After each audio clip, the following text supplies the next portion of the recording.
Hey there, guys. Nice to see you. Thank you so much for joining us today. Today, I have an awesome guest. I have Chelsea Kaywood Trinidad.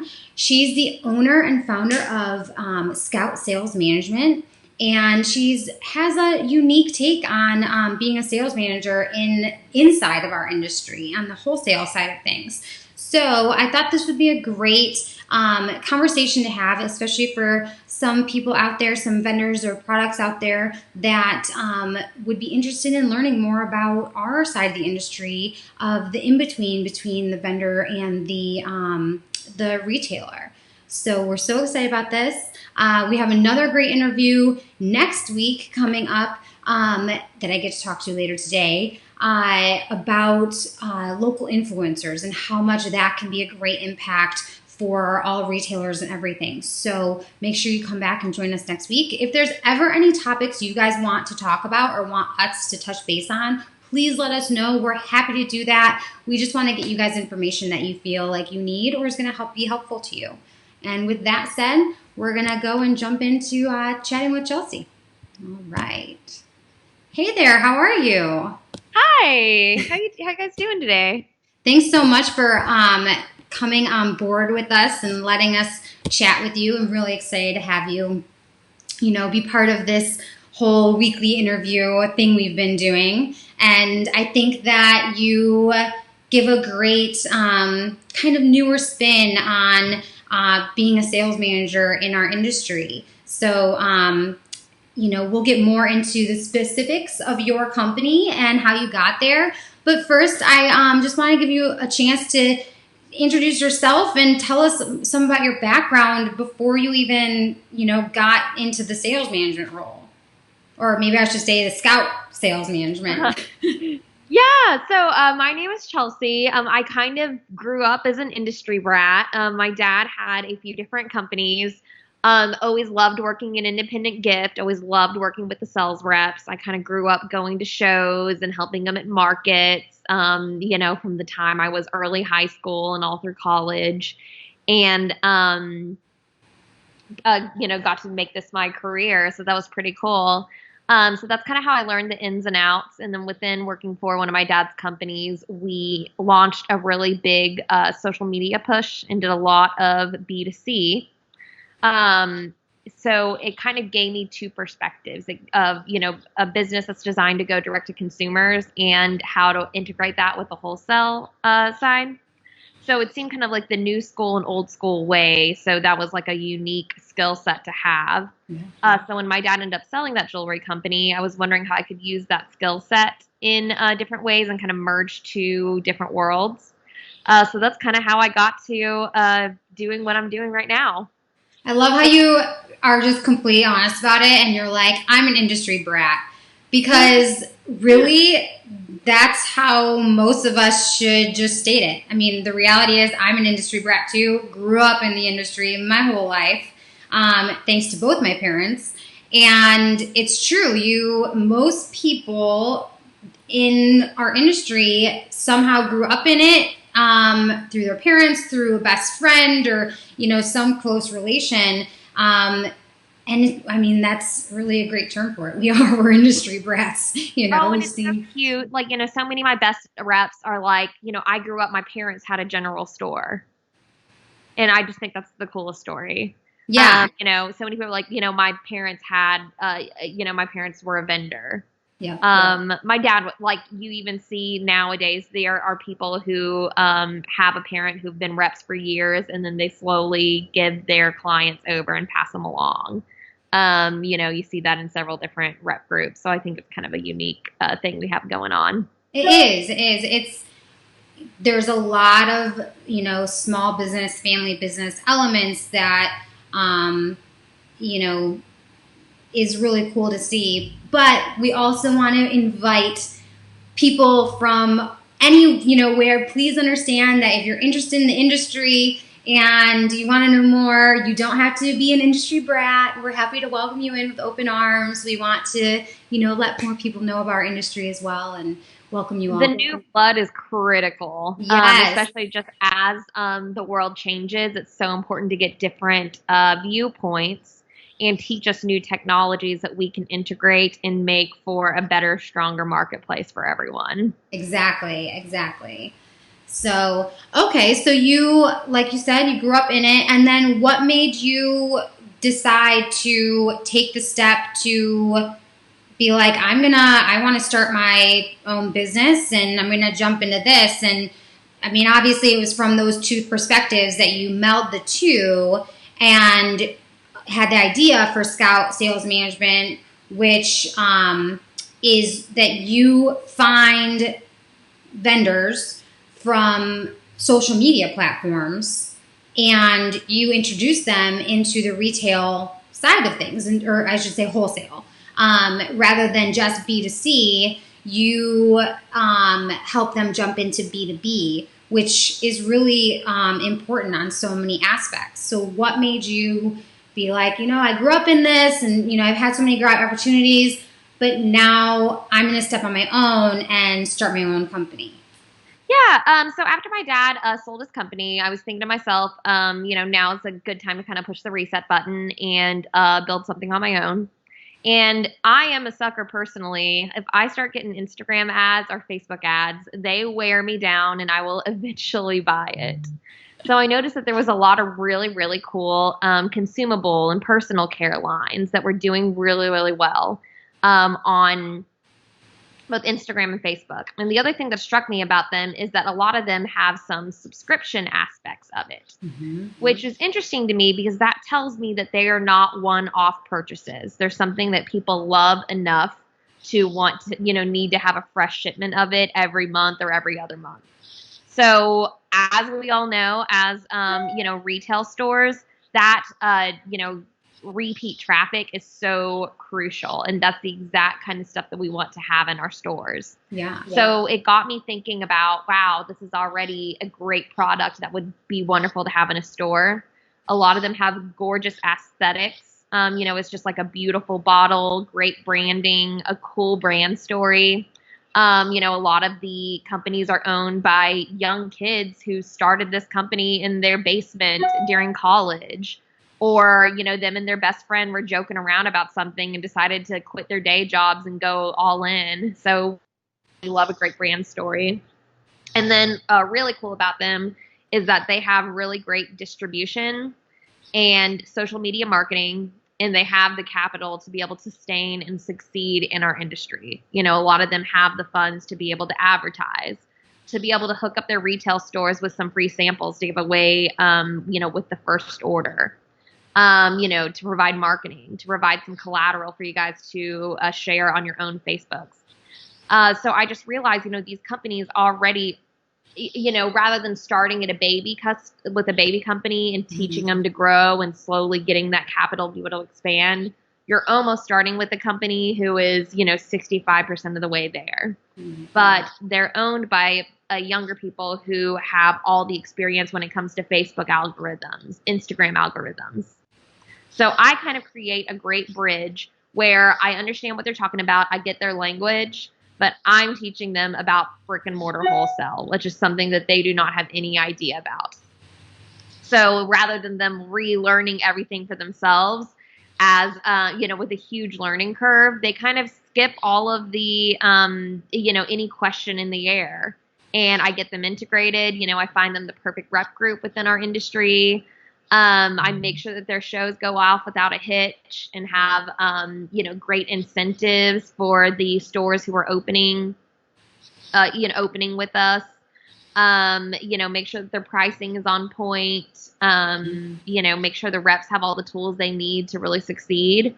And it's been a really, really fun ride so far. I think that we've gotten to introduce some really cool companies to the independent gift space. Yeah. And in addition to that, I think that their presence has pushed other, companies who have been there for years and years and years to think more forwardly about their social media presence and to think about their digital content. So, one hand washes the other, and I think it's overall been a good way to rise the tide for all ships. Yeah, I think that all of those are really great points that some people don't realize, or when they first get into it, how much of a learning curve there is. coming into the wholesale side of things, and how important so many of the tools are. And some of our trade shows alone, going to a lot of these markets are, for people that have never been there before, it can be really overwhelming. And, a lot of them spend years, figuring it out and you're giving them the opportunity to say, let me hold your hand and walk you through this and make sure you're taking the right steps without them. You're saving them so much time and stress and money too, because you're guiding them along the way. And totally. They know where to advertise, where they're going to get good bang for their buck, what to spend their money on, what to not spend their money on, more importantly, and how to get reps kits that are going to help make conversions. What items that a customer should buy that will turn quickly and make the reorders happen and give yourself a full display of what people are going to actually buy. So all those things are important considerations, and they're ways that you can waste a lot of money if you don't know what you're doing. So I was an expert and yeah, exactly. Well, no, really, I was just listening to a podcast the other day about a fantastic brand, but she admitted that her first time going into an Atlanta show, it was just crazy and overwhelming, and so she did it one time, and then she took 3 years off and didn't go back because it was just too much, and she was, she just couldn't get herself to commit to it again.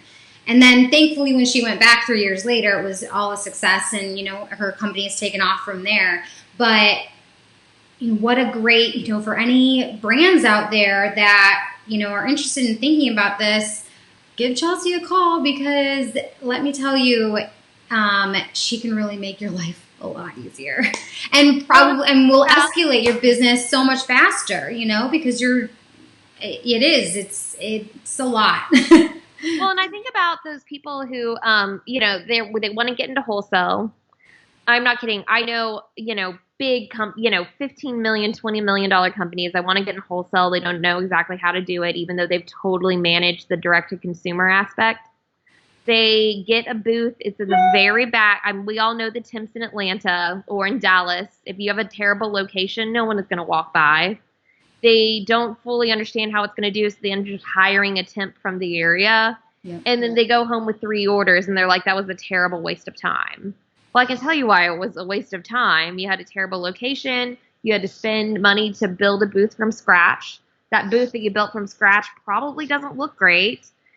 You could have spent half the money, gotten into an amazing legacy showroom that drives a ton of traffic, and come with the credibility of that sales force. Exactly. Are you going to be paying a commission? Yes. Is that commission well worth the expense? 100%. These are partnerships that can last forever. They can last for as long as you want them to. They can last for a decade. They can last for 5 years until you're ready to go to mass market. It's crazy to me to not want to be a part of something that already has so much forward momentum. Yeah. Well, and the reps are, I think it's easy to forget, but the reps are a huge marketing layer. They are marketing through and through in their own social media, in their own e-blasts, through the group as well as each of their own individual, not to mention, hoofing it out there, and driving around and being in person marketing too. The layer of marketing that you get from, a rep and a rep group and everything is another huge layer that, is involved in that commission. It's, Well, and just the credibility of being vetted. Right. If your brand is alongside some of these other brands who are doing great, that really lowers the level of hesitation people might have. Yeah. So you have a huge understanding of consumables, and you already touched on a great point that you notice the subscription services, and you notice, people are coming back to it and everything. my understanding is that you have a strong belief in the importance of consumables. Can you talk about that a little bit and talk to our retailers as to why consumables is an important category for them to have in their stores? Yeah, absolutely. First of all, the obvious thing that we had touched on is just that that's something that people, once they use it, incorporate it in their life, they want to come back and buy it over and over and over again. It's normally at a great price point too. Something, for example, one of the companies that I work with is called Frey, and they make this really groovy laundry detergent. But it's $17.50 per bottle that does about 50 loads. So it depends how often you do laundry. I do laundry every day. So it lasts me about a month and a half. I'm sure there's plenty of bachelors out there that one bottle will last them 6 months.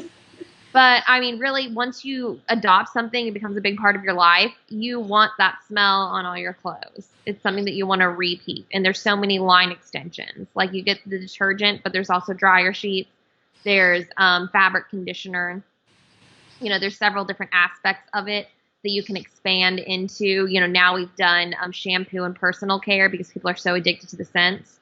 Now suddenly you have a collection of items in your house. The other thing that's really cool about it is that it becomes a home accessory as well. Like it almost becomes a part of your decor. Another line that I love out there is Capri Blue. Mm-hmm. And I love the hand soaps and the multi-surface cleaner and the dish soap because it looks so pretty on my kitchen counter. Right. People feel that same way about candles. Mm-hmm. People feel that same way about their personal care. My husband has wall-to-wall Jack Black on his vanity. It looks beautiful there. He uses it. He runs out. He goes and replaces it. But it serves two purposes. Not only does it make him feel good and look good, but it looks beautiful on the counter. Yeah. We have Duke Cannon in all of our guest bedrooms for that same reason. So I don't know. It's something kind of cool to consider whenever you're talking about consumables. It just drives that repeat traffic. It's a great price point. It's something that once people love and adopt into their lives, they, are very loyal to it and will continue buying over and over again. Right. You think about things like an expensive bag. Of course, you'll make more money on that first initial buy, but how often do people buy those throughout the course of a year? I did jewelry for a long time, and it was inexpensive costume jewelry, though still super high quality. But when you think about that, you always want a new SKU. You're always like, okay, what's next? What's next? What's next? All my customers have bought this piece. Now we're for something different.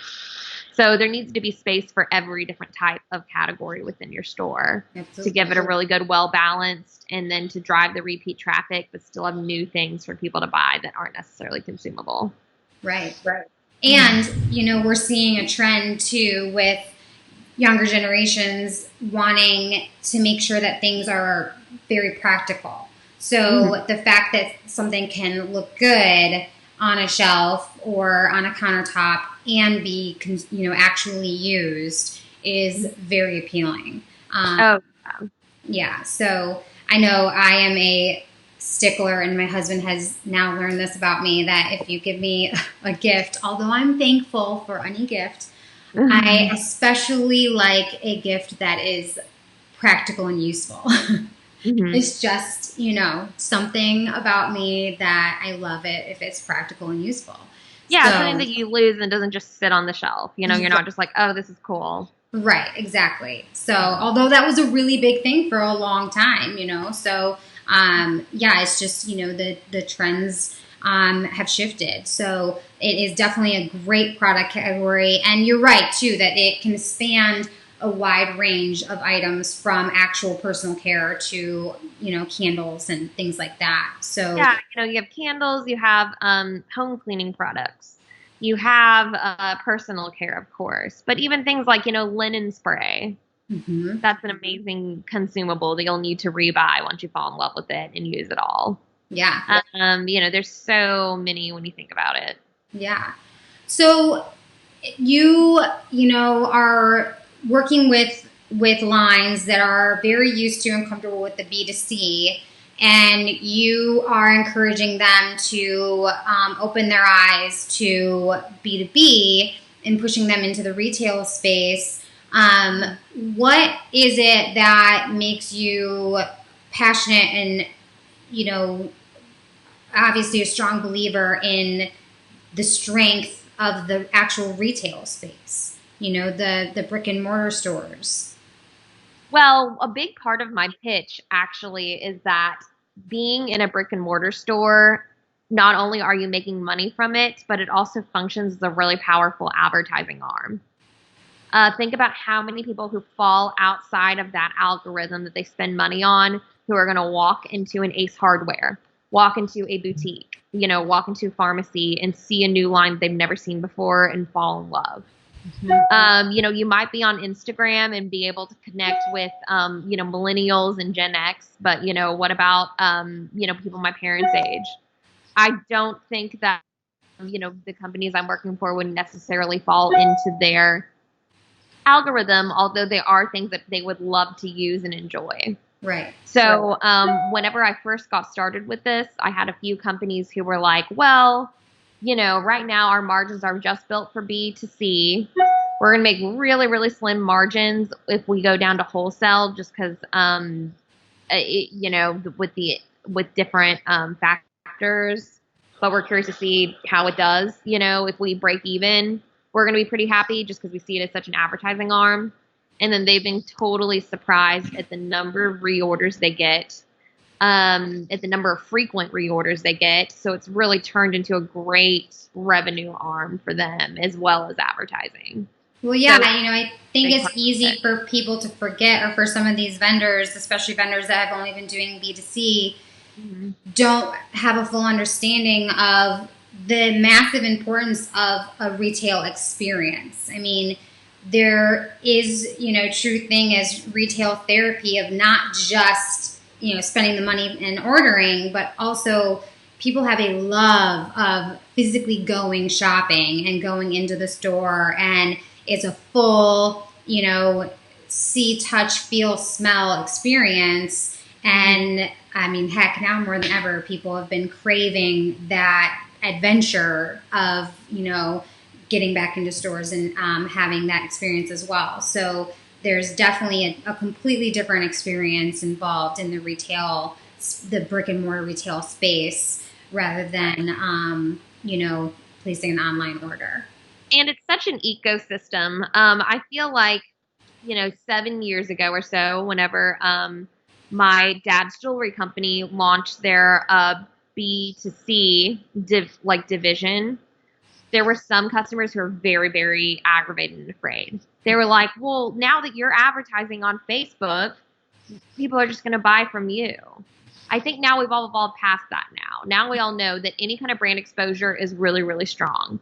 People might see it online a few times, and guess what? That serves as just their exposure. So then whenever they see it in store, they go, oh my God, I have to buy it. Especially when it comes to personal care, where it is very scent-based. And it is more of an impulse item.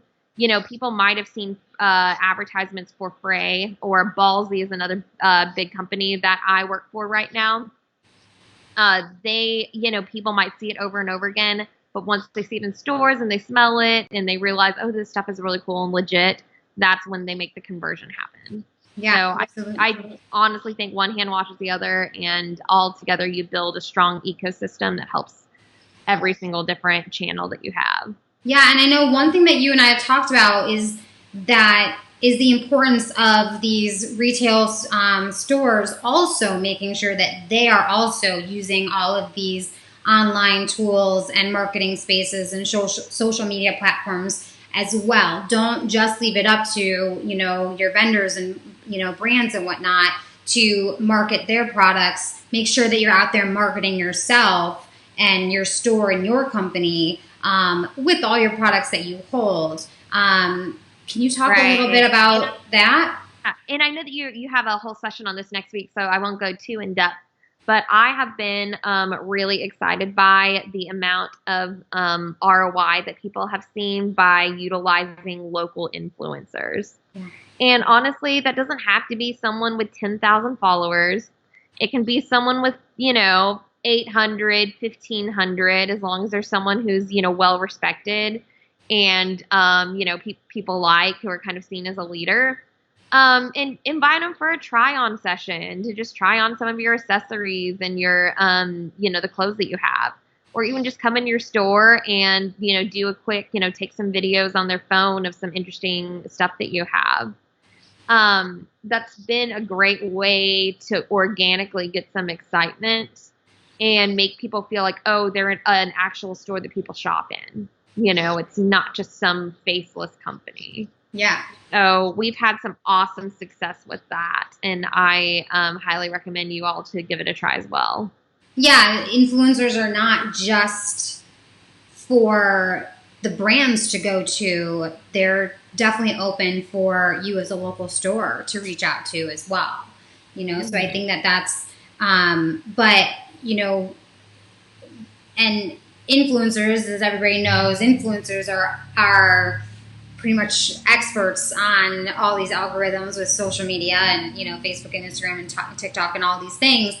But again, it's really important for you as the store, the retailer, to have your own, Facebook and Instagram and TikTok, if you can take that underway. I just shared a little bit ago, Chelsea, one of your most recent TikToks from Friends, because who doesn't love Friends?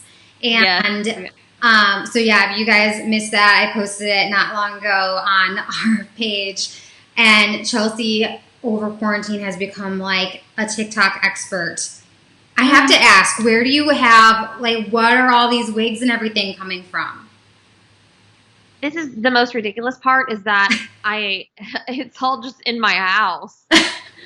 I'm not kidding. I have a really big, me and my husband take Halloween very seriously. Really, I took date parties very seriously in college. I took Halloween very seriously in a high school. I just had kind of a crazy repertoire of stuff that I've hoarded over the years in a costume box. So most of my wigs and costumes came from just stuff I had laying around. So that was kind of crazy. That's awesome. So it proves that maybe you should just take a second to think about what you can do from what you have in your house. And I know, the Maria Kondo would not approve. Like, there is a lot of stuff in my house, but you never know, might come in handy. It is well organized in trunks. It's not just taking up space or putting it to use. You're putting it back to use, so it's well worth it. Exactly. It all still sparks joy. So there you go. Yes, that's the words. It sparks joy. Then you can keep it. Yeah, so I'm keeping it. So I have to ask, because TikTok has been brought up in almost every one of our interviews. Mm-hmm. Is it super intimidating and hard and overwhelming, or is it something that everyone should just go ahead and give it a chance? I think you should give it a chance. I'm surprised by the age range that's on there.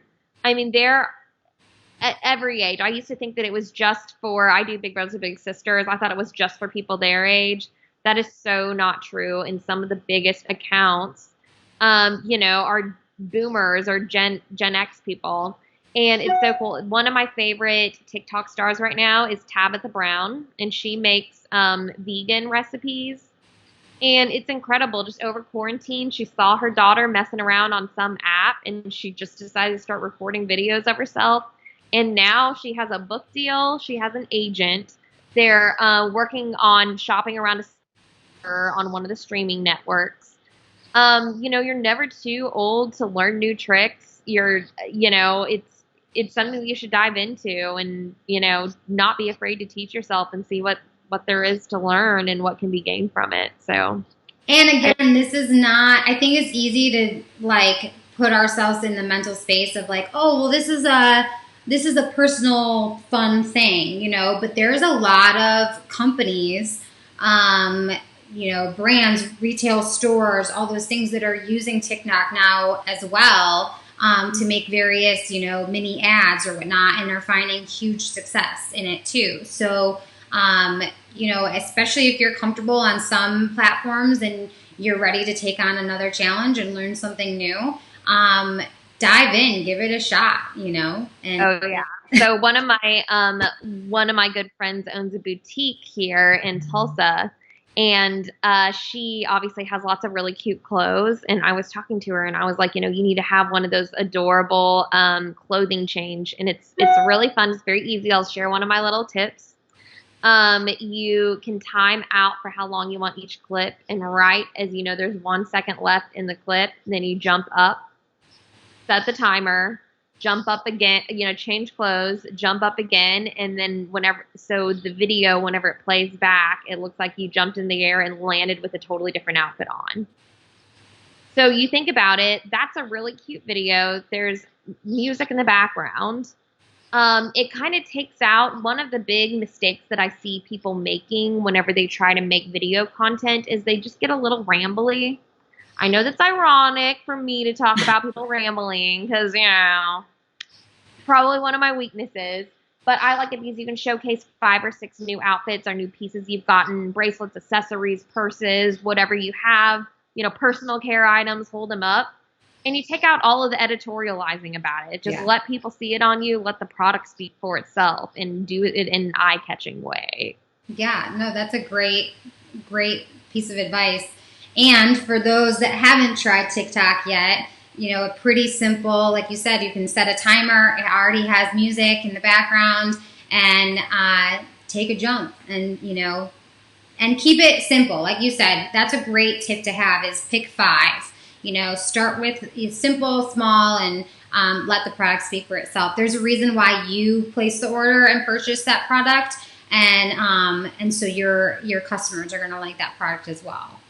Yeah, exactly. So I don't know. I just encourage anyone to push themselves out of their comfort zone and try new things because you never know what's going to take. Yeah.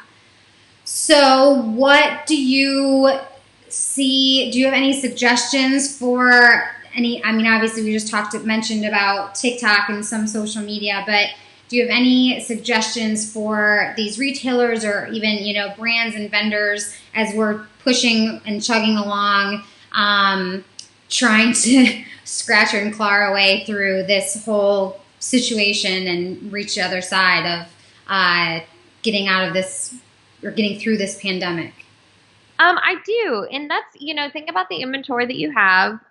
Go onto the vendors, social media, their Instagram, their Facebook. And, don't be afraid to borrow their images and repost them. That's what they're there for. They make them to help you guys sell. So, do a little clipping and then talk about what you love about a product. And more, I do a little bit of coaching with influencers who talk about different stores. And don't be lame. Don't be like, oh, here's a candle. It smells really good. I just love it. Like, that doesn't really sell the product. Instead, it'd be better if you smell it and you say, I could see myself giving this to my mom on Mother's Day, my grandma when I go and visit her because I don't see her very often. My best friend's guest bathroom, just, I think that'd be really cute on the back of her toilet, just like little things like that. Talk about specific ways that you could apply a product. With men's, it's really fun too. Talk about how your brother would react to something funny, like a product like Ballsy, how hilarious it would be giving him that line. Something I love about Ballsy is that it's kind of for men who are just now thinking about giving their body a little extra care and love. And, that's a great way to bridge the gap and, take something that might be a little bit taboo, like, oh, I'm washing my man parts, making it funny and tongue-in-cheek, just the same way that Poopery does. Right. Don't be afraid to make a Facebook page and ask all your friends to like it. Guess what? You're in business. That's what we're for. We're not being annoying. You're not, going door to door, knocking, selling magazines or something annoying like that. You own a store. The purpose of you being there is for people to find new, cool products. So don't be afraid to gush about it. Don't be afraid to do a little 30-second clip of you unboxing a new line that just came in. I don't know. Just, try to get creative and use it to your advantage.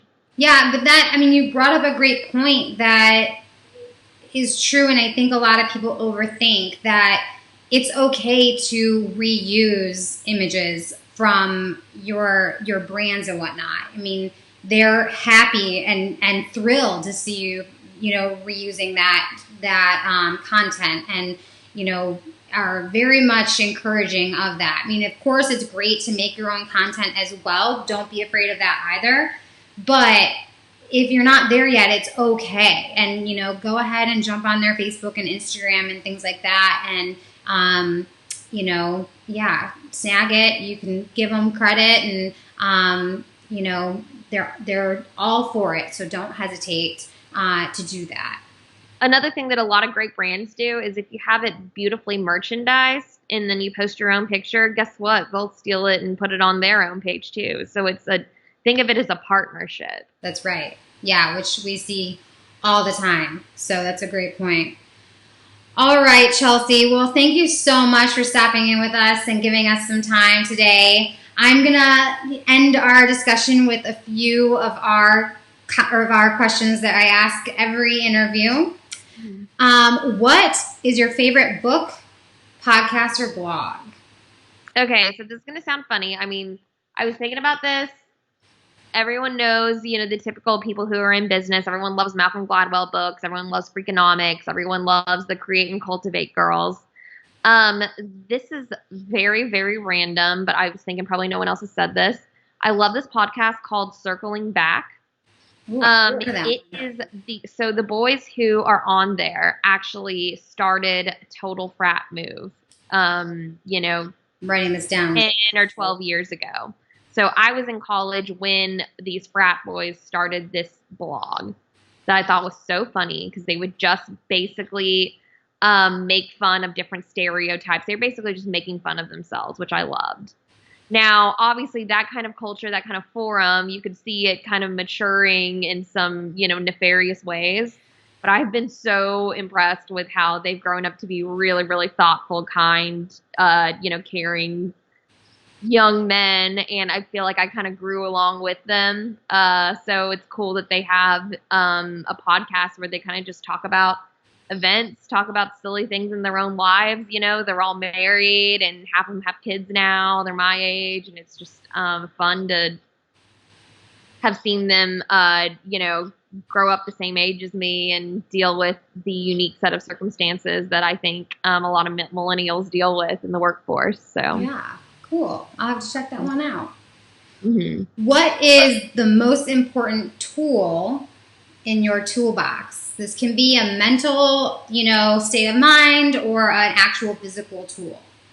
So I do notice that I get anxiety easily, even if I open up my inbox and I have, 150 emails or something like that, I can feel a physical reaction to that.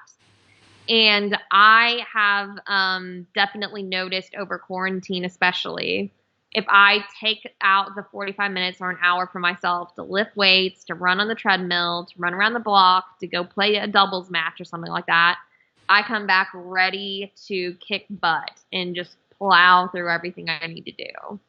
So, don't think of it as, oh, I'm shirking my work by going out and exercising or clearing my head. Think of it as a way to boost your endorphins and to clear your space and get yourself in a position where you can really, really effectively go through the day. So I don't know. I find that to be incredibly important. Yeah. The other thing that I learned from the Create and Cultivate girls, they use a little bit more colorful language than this, but her motto is be a freaking pleasure to work with. And I carry that with me. I try to carry that with me in every single aspect of my life. Just being a nice, cool, fun, understanding, generous, hardworking person buys you a lot of leeway if it comes to shortcomings in other areas. If your company is having fulfillment problems that would drive people nuts and make them want to cut ties, if they know that you are an earnestly hardworking person, who's doing everything you can and is going to bend over backwards to make it right. Yeah. You've bought yourself a lot of goodwill. So I think that that's something important too. It's very important now more than ever. And, just to jump back on what you mentioned as far as, taking some time for you and exercising and all of that. Side note, they're also majorly saying out in the medical field that it's very important. It's one of the best ways for you to, keep your immune system up and everything right now is get out there and stay exercising and stay healthy and everything. So it can be a dual purpose, Keep yourself physically and mentally healthy. I love that. Yeah, absolutely. All right, and to close this off, talking about being, a good person and, all of those things, what we always strive to look for the good in every situation. And I'm pretty sure that you are in that same mental frame of mind as us as well on that. So what is something that you see as a positive coming out of this whole COVID-19 situation? I've seen a lot of people who have taken the extra time to really work on themselves. Like I have a lot of friends who started Rosetta Stone. A lot of people who have grown closer with their husbands or their children. I think that it's forced, or even just a way of approaching the world and some of the things that we all kind of believe are status quo. Like, I think this has been a good reset button for all of us to just stop and focus on what matters and realize kind of maybe what was broken in society and how we can, fix it.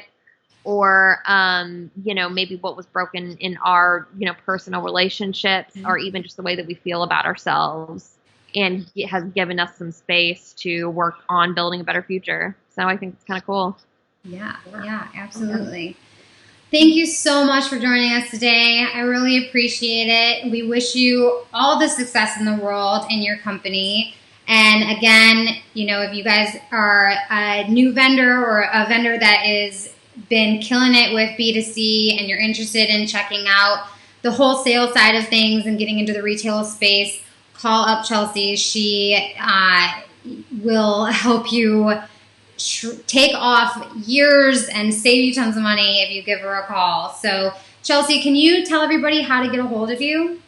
Yes. My email address is chelsea@scoutsalesmanagement.com. You can also go to scoutsalesmanagement.com and fill out the contact form right there.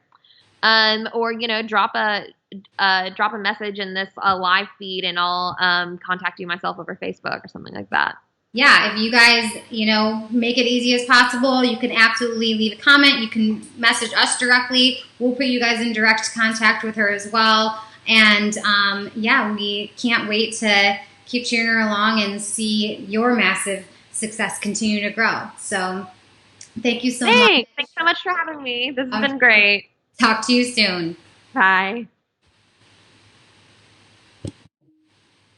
All right, guys. Thank you so much for joining us today. I just thought it would be fun to give you guys some inside perspective on, the in-between layer between retail and the vendor brand side of things. There's a whole bunch of happenings in between all of that.